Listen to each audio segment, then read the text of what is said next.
morning, everyone. Welcome to Blacklogic.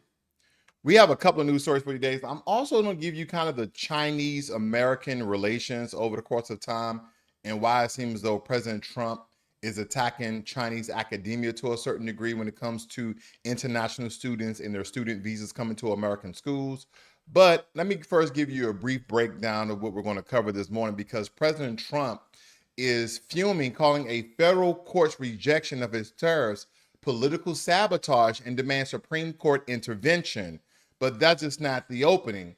Trump's America First tariffs getting torpedoed, explosive U.S.-backed ceasefire deal between Israel and Hamas, the visa war against Chinese students, and Kevin O'Leary, Mr. Wonderful himself, defending the students Trump wants gone. RFK makes America healthy again report exposed for phony citations, China's alleged spy ops targeting U.S. military members, and the White House quiet walk back on RFK health claims. So again, we have a lot to cover this morning. I'll jump right in. President Trump has recently criticized a federal court ruling that deemed his sweeping tariffs exceeded presidential authority. He labeled the decision as so wrong and so political, urging the Supreme Court to reverse it very swiftly. Now, of course, majority of the Supreme Court are Republicans. And Trump emphasized that these tariffs have brought trillions of dollars into the U.S. and they are essentially for national prosperity. He also took aim at the Federalist Society and his co-chair, Leonard Leo, accusing them of recommending judges who have now ruled against him. Notably, one of the judges involved as Trump's appointee, a federal appeals court temporarily reinstated the tariffs pending further review. So again, the tariffs are still reinstated, but it's almost like they're in purgatory. They're kind of at this standstill. They're stagnant to a certain degree, where we're still trying to figure out they're going to be approved by the Supreme Court. So there's a lot of back and forth when it comes to the tariffs. And again, I'll keep you guys abreast and updated on that particular situation. Israel has agreed to a U.S.-backed proposal for a temporary ceasefire in Gaza, aiming to halt hostilities and facilitate humanitarian aid. Now, the plan, brokered by U.S. envoy Steve Witkoff, also includes provisions for the release of hostages that are held by Hamas. However, Hamas has given a lukewarm response, stating that the response and the proposal does not meet their demands and lacks a commitment to end the war. They're currently reviewing the terms before providing a formal response. Now, it seems as though Hamas is tired of this war. That a lot of people have been unalived. They've been wiped away. They've been missing. A lot of the people have been injured and dismembered. And not when I say they people, I don't mean Hamas, the terrorist group, but the Palestinians themselves. Again, we have reports over 40,000 men, women, and children being unalived, unfortunately, and thousands others who have been displaced, who've been unsheltered, stricken famine, starvation, diseases, not having clean water, all these huge humanitarian things that are occurring. Hamas has said, we're ready to end the war. We keep doing these ceasefires, and when the ceasefire expires, Israel forces are continue to track through Gaza and Palestine and gain a bigger foothold to where Gaza is going to again become occupied land. So again, what is the big picture here? What is going to be the end state of this conflict? What is going to be the end state of this war? Are you going to allow the Gazians, going to allow the Palestinians in that region to live in peace, where Israeli forces retract back to the Israeli border?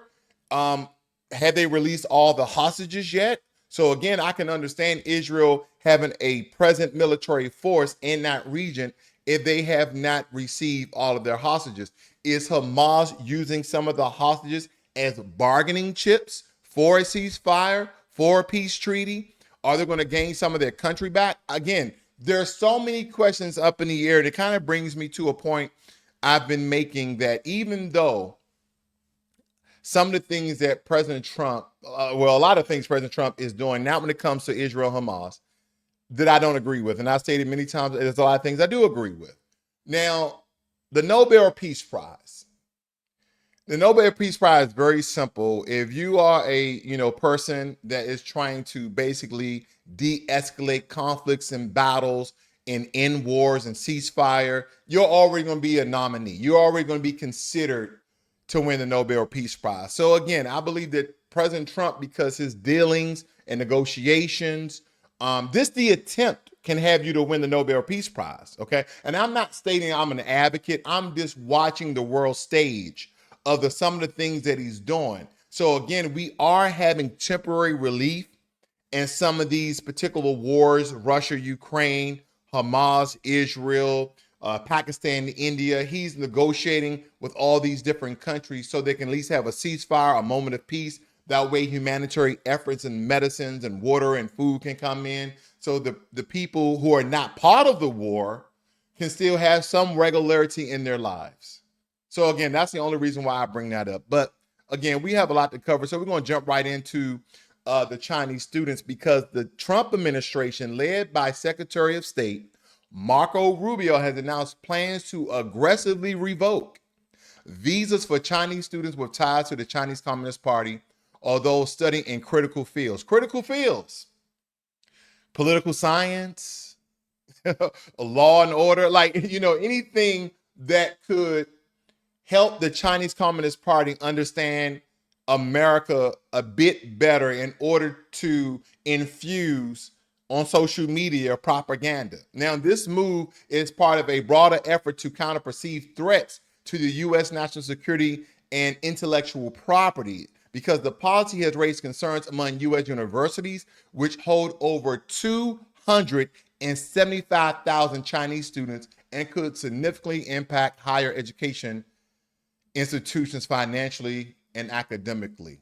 So that is why we are, again, watching this very closely, because we have over 250,000 people from China in our schools here today. Now, Mr. Wonderful himself, Shark Tank star, has voiced strong support for international students, mostly from China, amidst the Trump administration visa restriction. And Kevin O'Leary, who teaches at the Harvard Business School, described these students as extraordinary individuals who don't hate America, and expressed his desire to invest in them. He emphasized the importance of retaining top talent in the U.S. to foster innovation and economic growth. And this is the thing, this is the arena, this is the area, this is the sector, this is the industry that Mr. Wonderful don't know anything about. You don't know anything about espionage. You don't know anything about spies. You don't know about counter-terrorist agents. You don't know about sleeper cells. You don't know nothing. You know about business. You're a billionaire. You've done a great job selling and buying business and technologies and products and services, but you don't know anything when it comes to espionage on the highest level, and counter-espionage, and being a double agent or triple agent. You know nothing about that. So these so-called students, which a lot of these spy agencies, even in America, start recruiting these people in high school, even before they attend college. So they can smile in your face and throw up their right hand, do the Pledge of Allegiance all they want, and sing the national anthem all they want. They can sing America the Beautiful. It does not matter. You don't know the intent of the students that are over here. And I'm not stating that they're spies. I'm not saying they're counterintelligence agencies. I'm not saying they've been admitted, okay, and adopted into the Chinese spy espionage ring. I'm not saying any of that. But what I am saying is you don't know anything. It states here that Kevin O'Leary international students are extraordinary individuals. He adds, they don't hate America, and I want to invest in them. And I'm not saying Kevin O'Leary hasn't, but when have you heard Mr. Wonderful state that he's going to invest in American students? In American students. What about Billy Bob up in the trailer park up in the hills? What about investing in him? What about helping him to be a tech mogul? What about Pookie and Ray Ray before they become Pookie and Ray Rays in the hood? How about investing in them? How about invest in those people who've been here generations, 3, 4, 5 generations? What about those Americans? You're going all across seas to invest in people who are not native to the land. What about Native Americans? Why not invest in them? The government has forked out billions and trillions of dollars, but no one is going into a lot of the dilapidated areas in America. They're not going to the trailer parks. They're not going into the hills. They're not going into the ghettos. They're not going into the hoods. And they're getting the young people before they turn into something that society does not want them to turn into and invest in them so they can now have a new generation of tech moguls, AI experts. No one's doing that. Information technology people, cybersecurity people. No, we're just waiting for their homegrown in other countries and bring first generation, second generation people from all these other countries because you invested in them in their country and invested in them when they came to America versus investing in Americans. See, this is what I was referring to, that a lot of our businessmen that we kind of admire to a certain degree because they got billions of dollars, they have great businesses. They are investing in foreign people, foreign individuals, foreign students before they invest in America. Elon Musk said it himself. A lot of his workers are H-1B visas. What does that mean? A lot of his people are foreign to America. They're not homegrown. They're not homegrown.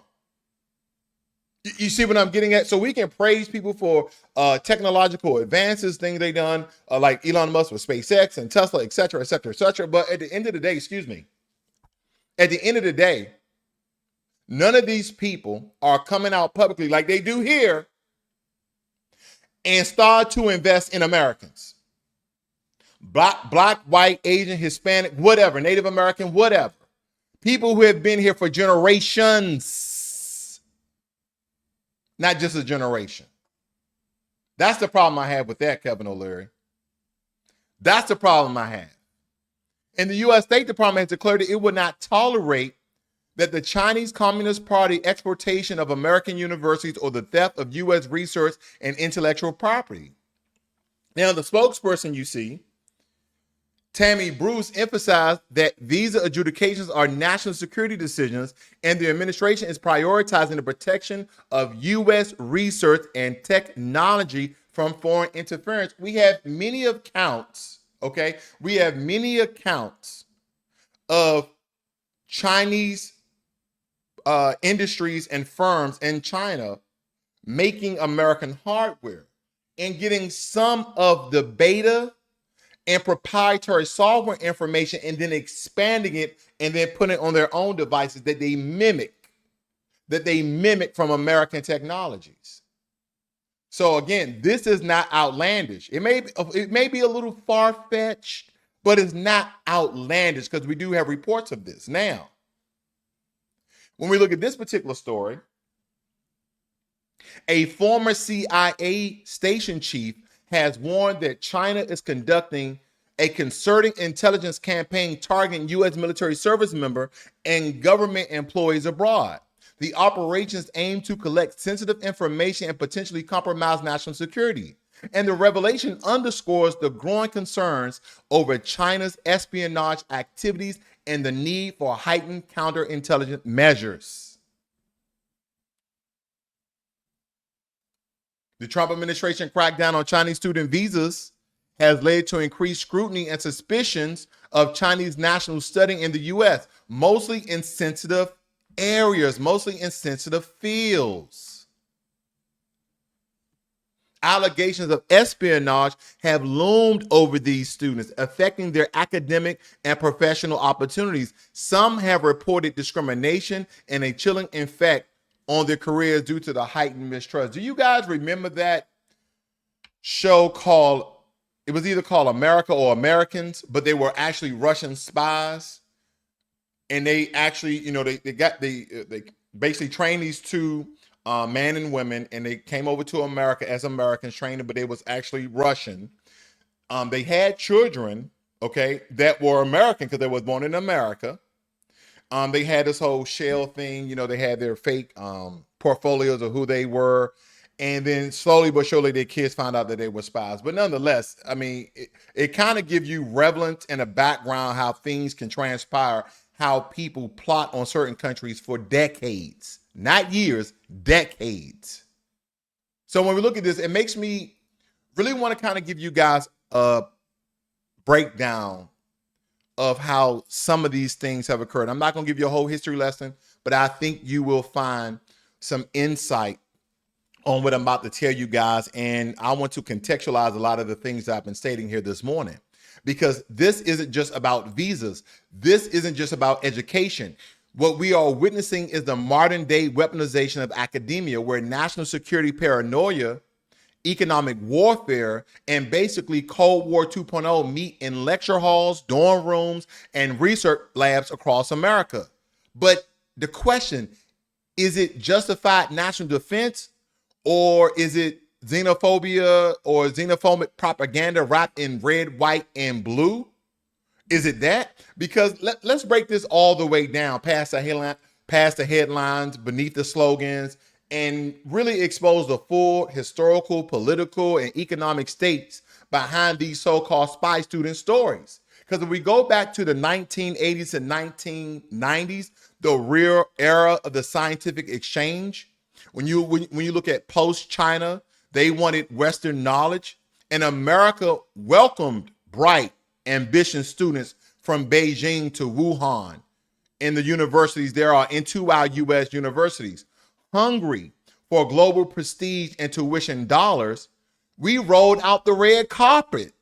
This was soft power diplomacy. Everyone supposedly benefited, or so it seemed. And again, you know I'm gonna do it. Black people didn't benefit. I digress. 2001 and onward, China joins the WTO. Once China joined the World Trade Organization, was that Nixon again? I believe it was. Good old Nixon, changing the backing of the dollar from gold to fiat and allowing China into the World Trade Organization. Good old Nixon. Because even though they was accepted in 2001, if you look at Nixon, some of the things that he brokered the deal to allow this to happen.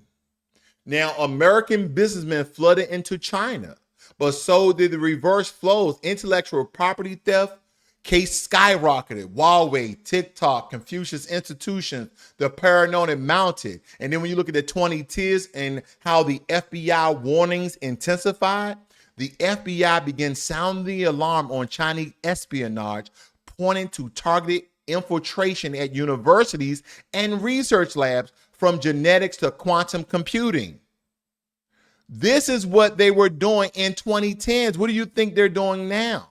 And I'm not stating some of the claims, but this is the evidence that we have. Because if you fast forward to today and the gloves came off, we can get right into the meat and potatoes of it all, because Trump and the Secretary of State, Marco Rubio, have made one thing crystal clear. Chinese national studying in AI, quantum computing, semiconductors, and biomedical fields are now strategic threats. You got links to the CCP, you're out. If you got links to the Chinese Communist Party, also known as CCP, you're out.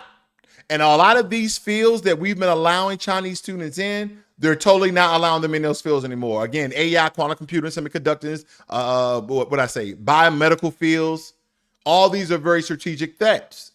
But here's the real kicker though, fam. The CCP, practically every student has some link. You see that? 275,000 Chinese students in some form or fashion have some link, because this policy is broad and it's vague and it's designed to intimidate. And let's not kid ourselves. This wasn't just about national security. It was also economic, because cutting off China's talent pool means keeping Americans' tech advantage. This was intellectual protectionism, just like Trump's steel tariff, but cloaked in academia. And then I want to touch on Kevin O'Leary, who is a capitalist, billionaire, and no bleeding heart liberal, stepped in swinging. These are gold mines. They don't hate America. I want to invest in them. He knows the real game. These students innovate. They start companies. They patent ideas. They create jobs. Sending them home isn't just cruel. It's economically idiotic. And this is from the mindset of Kevin O'Leary. Okay, from my opinion. This is the tension in national security versus national prosperity. O'Leary represents the business world screaming, don't shoot yourself in the foot just to own China. But we won't invest in Americans. We won't invest in American children. We won't invest in American black children. We won't invest in American white children. We won't invest in American Asian children. We won't invest in American Latino children. We just won't invest in them. But we invest in everybody else from another country. Now, I get it. The U.S. government will escalate rhetoric that China is exploiting our universities, but if we dissect that, there have been cases of Chinese students or agents stealing sensitive research from universities, no doubt. And this blanket suspicion creates a new kind of discrimination. Again, we can kill 3 birds with 1 stone because all of these things could be true. All of these things, well, some of these things are true and some of these things could be true. Could the Trump administration be doing a national government discrimination campaign against Chinese students? Because racial profiling under the guise of patriotism. That's how you would get a lot of Americans on board, would you not? Wouldn't you get a lot of Americans on board behind the guise and the veil and the cover of patriotism? If you say that this is about national security, wouldn't you have more people on your side? I'm just asking. This isn't just about a security policy. It's also a narrative war. It's about framing, to a certain degree, every Chinese student as a potential spy, and that's where the truth gets murky and ugly. Because do I believe that 275,000 of the students that are currently in America from China are Chinese spies? Absolutely not. Is it possible 100,000 of them could be Chinese spies? Absolutely. But do I believe over 250,000 people inside of our country that came here for school are Chinese spies?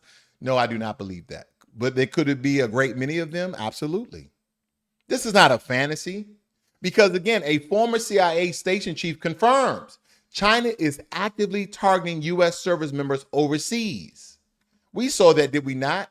They're collecting biometrics, compromising family members using honeypots, bribes, blackmail, classic espionage. We'll pay you off. Give us some information. So yes, the danger is real. But here's the propaganda twist. These military spy cases have nothing to do with 22-year-olds studying mechanical engineering at NYU. And then I know the flip side of that. Why aren't they not studying those fields in China? Why aren't they going to school for those fields in China? Because even though people will say how American schools are not that great, how American schools are not that good, when you get to the university level of colleges and you're talking about your Harvards, your Yales, your Browns, your Stanfords, all these very prestigious schools, all the Penn State, it don't have to be an Ivy League school, Florida State, Florida A&M, any of our schools with the resources and the alumni to support their honey packs, okay? Their little pockets of billions of dollars they have stored up. These universities have advanced technology and research throughout the entire campus, almost on every field. We have certain universities and colleges that specialize in one field and one field only, like MIT or NJIT, the New Jersey Institute of Technology.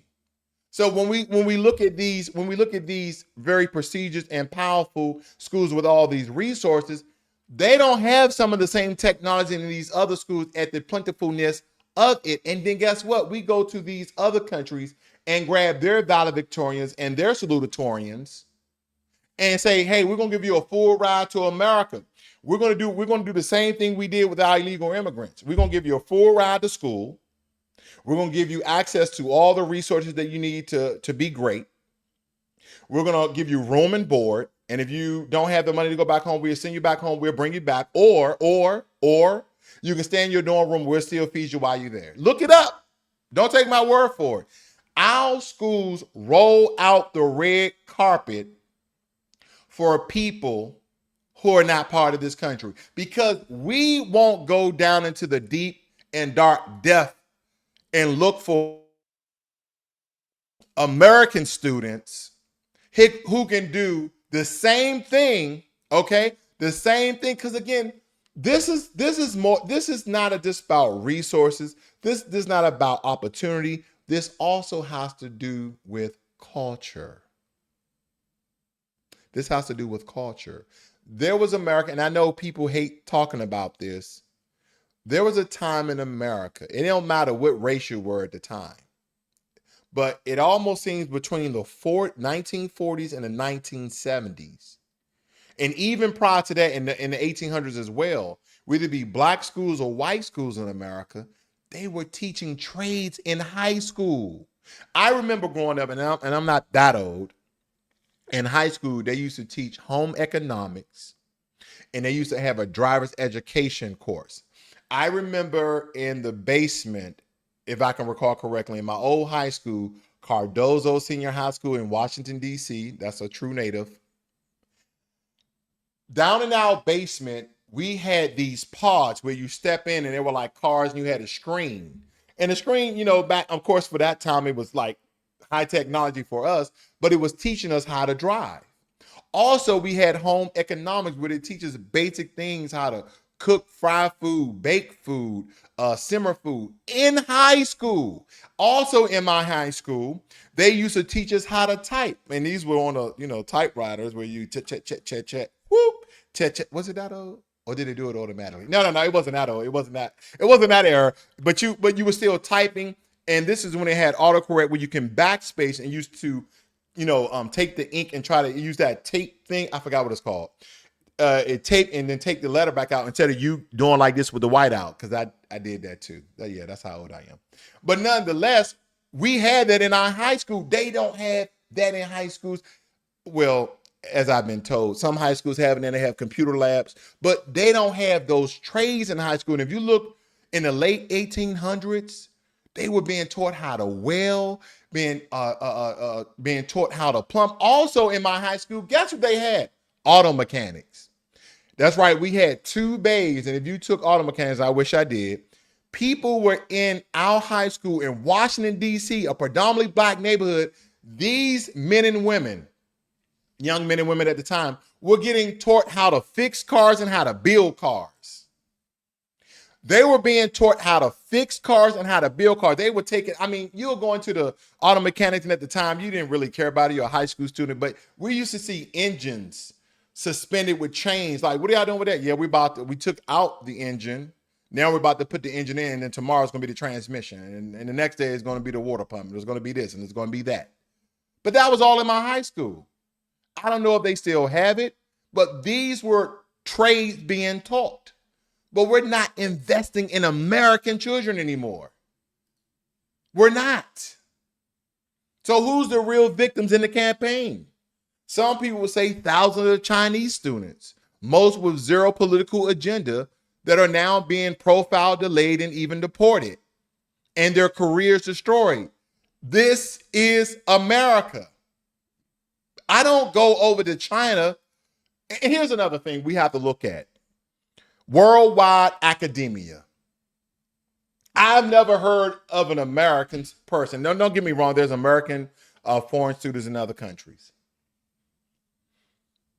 But you don't hear massive amount of American students going to other countries to start careers. What are they talking about?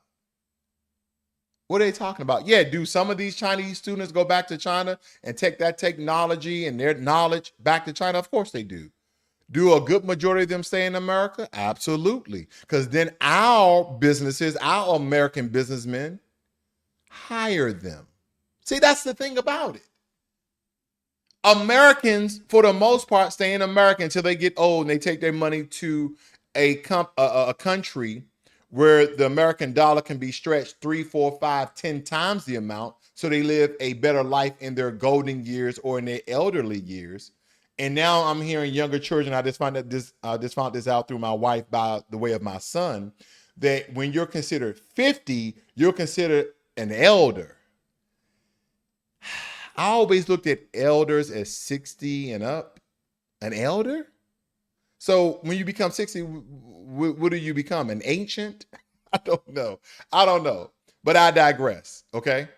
But that is what they're looking at, right? Because they're talking about careers destroyed, research cut short, and then families torn apart. No, they're not. Just go back to China or stay in China. Okay. Okay. And again, for the racists, I have to break this down very quickly. Very quickly. For the racist,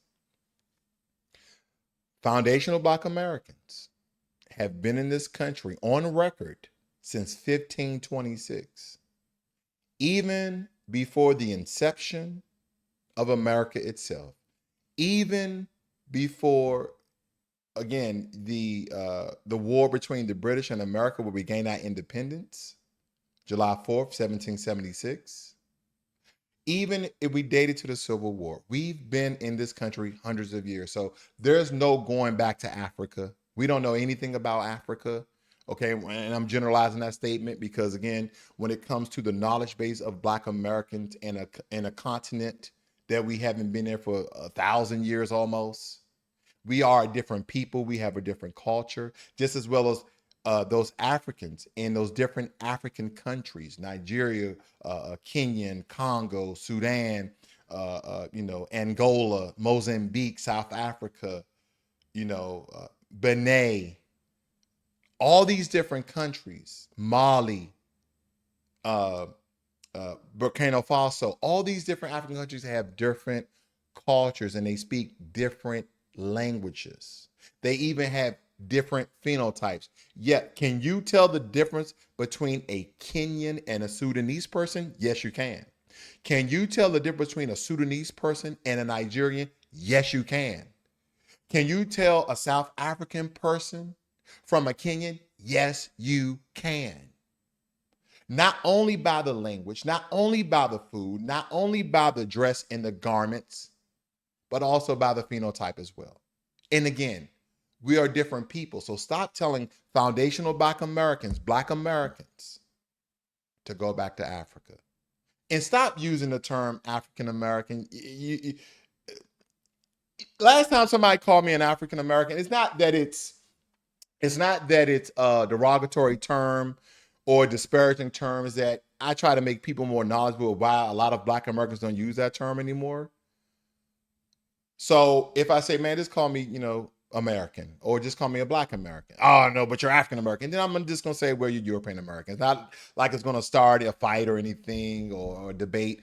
If I'm African American, then you're European American, or you're Asian American, or you're Hispanic American, so on and so forth. And then we all need to go back to all of our other countries that we haven't been to for centuries. Okay, so that's the way I look at it. But I digress with that as well. But I had to give a breakdown of that history. So here's the powerful truth about this, because I've been going on for a while about this. Yes, there are legitimate national security concerns. Yes, China has stolen U.S. tech and played dirty. But using the truth to justify blanket crackdowns on young Chinese students is propaganda through oversimplification. This campaign is a smoke grenade, part trade war, part Red Scare, part election optics. Is Trump flexing muscle because Rubio posturing for 2020? I mean, Rubio could be posturing for 2028 because you've been hearing his name a lot more than anybody else. And the deep state sending a message: don't mess with America's intellectual property. But in the process, we're alienating the very people, to a certain degree, that a lot of people believe that somehow could help America lead the next generation of innovation. Do we lead through excellence or exclusion? Do we fight threats with precision or paranoia? Do we invest in global talent or torch the future to spike the competition? Remember, fear makes money, but truth blinds power, and truth builds power. So when I look at this, am I stating to discriminate against all Chinese students? Absolutely not. I will lean more strongly towards empower and invest and American students, no matter where they are. Let's go down to the elementary level, right before they get to middle school. And let's invest in them with billions of dollars.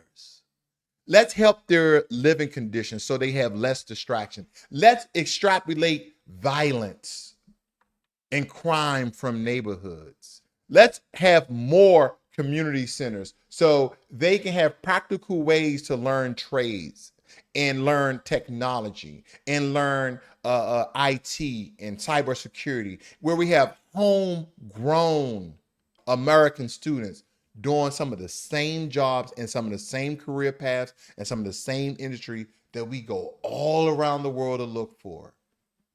Why aren't we investing in Americans? That's the question I have. That's the question I have. I think that's probably the only question that I have. But last but not least, let's talk about RFK. Because the White House admitted to citations and formatting issues in the Make America Healthy Again report, led by Health and Human Services Secretary, no other than ding, ding, ding, RFK, the report. And the report here addresses concerns about the U.S. food supply and prescription drug practices, cited over 500 studies. But a review found that at least 7 were non-existent or misrepresented. Despite these inaccuracies, officials maintain that the substance of the report remains valid and are working to correct the errors. I want to know who put those 7 miscellaneous, non-existent, misrepresented reviews, okay, in the report. I want to know who did it. I want to know who did it. Because 7 out of 500 is not egregious. It's very small. It's very minute. 500 cited studies and only 7 of them are fabricated. That's not bad. Unless they're at the top of the pile. Because I know what some people are going to say. That's not just a typo. That's a credibility bomb. It gives ammunition to a lot of liberal critics who allege, who already see RFK as a conspiracy adjacent health crusader who is misrepresenting the data and undermines trust, especially for a report that aims to reshape the U.S. food and pharmaceutical industries. And we have a lot of tangible evidence to state that a lot of the Democrats and liberals were tied to a lot of these pharmaceutical companies. But I guess the impact here, it opens the door for legal scrutiny, academic backlash, and potential congressional inquiries, mostly from GOP hawks who want to paint RFK as a fringe figure gone mainstream. And if you notice, the information here is going to be closely tied to who? The GOP. Because, yeah, we already have evidence that a lot of the Democrats are tied to these pharmaceutical companies in some form or fashion, but we also have information that a lot of conservative Republicans are tied to these pharmaceutical and insurance companies as well. That's why I tell you, you really should have picked a side. It's a lose-lose situation. Your best thing is when you go vote, local, state, federal, just vote for the policies. Don't look at these people. Just vote for the policy. That's your best bet.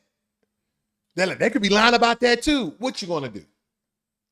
Listen, if you're not inclined to run, if you don't qualify, and again, you could be a former criminal. Just look at the people who are in office. All those people, and I gave you guys a very comprehensive breakdown of all those people that President Trump pardoned or commuted their sentence, like Larry Hoover, NBA YoungBoy. My son told me that, hey man, you know President Trump, he pardoned NBA YoungBoy. And I'm not gonna lie. The first thing that came to my mind, I said, so President Trump has commuted and pardoned all of these people, mostly white, who committed fraud, illegal wiretaps, bribery, they were hiding money. They were doing all sorts of things, taking money under the table. They were linked to a lot of these pharmaceutical companies getting money to push certain legislation on the people. I want you guys to think about that. Majority of your ailments in your body, majority of the diseases and viruses has a lot of the focal point is from the food that you eat. If I told people just eat food with one ingredient, meaning when you eat an apple, it's an apple. And nowadays it has to be organic because if not, they have pesticides, herbicides, chemicals on it. They used to wax the apples to make them look good. If I just told you to buy organic fruit, organic vegetables, one ingredient, then I told you to buy not lean meat, but fatty meat, but that was grass-fed and grass-finished, no hormones, no GMOs, etc. I guarantee for a lot of you people with a lot of ailments and pains and aches and this, that, and the other, for people who are overweight, trying to lose weight, trying to do better, I guarantee you, you will start to lose weight and feel better. And I'm not saying, again, there should be a healthy amount, okay? There's a certain thing of overeating. And it gets a lot of people, well, how much food do I eat? How much should it weigh? I need to weigh my food and put it in my fitness pal and all that. No. The same thing people have been telling you for a very long time. I will cut out the bread. I will cut out the pasta. For the most part, I would definitely decrease the amount of rice that I'm eating. But your food should fit on your hand. Your food should fit on your hand. That's a lot of food. You know, you get you a little steak or some chicken, some rice. And again, you can eat 3-4 times a day like this. And then I would even tell you, if you really want to lose weight even faster, drink a gallon of water a day, eat meat, not lean meat, fatty meat, but cut out all the carbs. Just try it for a week or two and see if you don't come down. And then eventually your body will start to get its energy source from the fat you've been eating from the meat versus the carbs that you eating that's making you fat. Because a lot of us only working out 1 or 2 hours a day, if that, but you're eating all these carbs and eating all these sugars. Just try it. I'm no nutritionist. I just lost a couple of pounds here and there, and I still struggle with my weight time to time, but that's okay. It's a constant battle because I love food, and I love some of the food that the Americans, myself, is given to us, and it's enjoyable. But it is a lack of discipline on our part that we now have all this information. But do I believe RFK is bad for America? No. I truly think in his heart of hearts, he's trying to make America healthy again. I really do think that. I think unless I get some other reports that he's doing something else. I do really believe that he's trying to do that. And last but not least, this hits home for me. This video clip that you're about to see hits home for me. And we're going to watch it. We do a quick review. I've been here for a very long time. And we're going to talk about it very, very briefly. Okay? We're going to talk about it very, very briefly. Right one here. You got the right one. I want you to play with mine. See, mine ain't gonna be in no game. You need to keep your pistol. You let your little boys disrespect you and run your. Now, what's important here is I want you guys to look at her waist. She has a gun in her waist. She's a gun carrying mom. I love it. Go ahead, sis. Mine. I don't want them with your son. And I said what I said and I mean it. You don't run my house. I'm ready for you and yours. Oh, I'm a gangbanger too. A crazy one. Gang bummer mammy over here. From the hood. That's where I come from. And he ain't big. I don't want your son at my house. You be stealing. You stealing people's clothes because you won't go get that baby no stuff. You come in my house like you did that lady next door.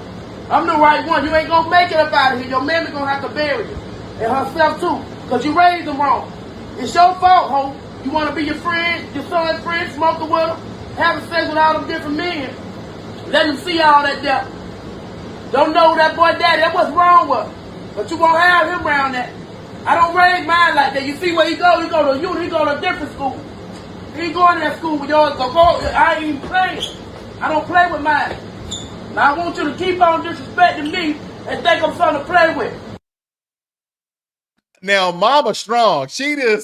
Her little son she just holding down. She thick. Now, some people say, yeah, she could probably lose a couple of pounds, but I love her. She's beautiful. She's strong, and she ain't playing. She's basically saying, listen, my son's going to be something in life. He ain't going to be out here in these streets Look how he's dressed. He go to a different school. Your son coming inside of our house, stealing people clothes. I heard he was at the other people's house. You're around here sleeping with all these men. He can't come back in his house influencing my son to do the wrong thing. That is the Black America that I'm used to. She like, forget all that degeneracy, and I got the guns to prove it.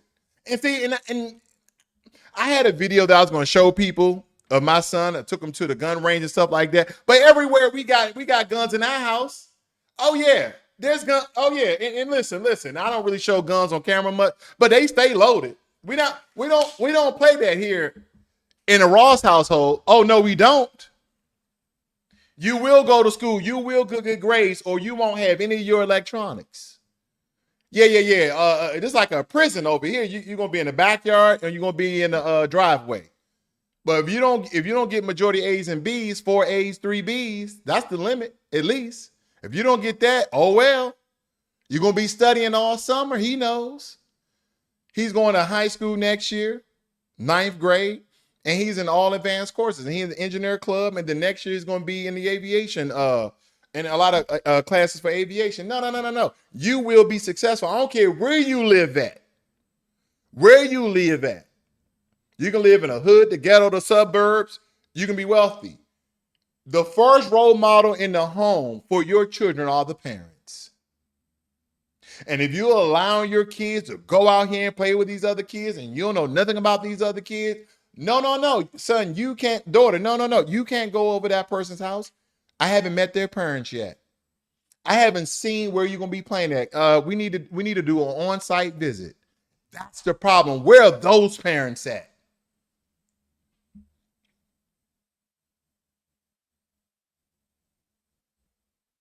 I take my hat off to this sister. Nonetheless, thank you guys for joining me here this morning. If you're new to Blacklogic, please hit the subscribe button. Also, the notification bell so you are notified every time I release a video and or go live. You guys have a great and wonderful day. This is Blacklogic.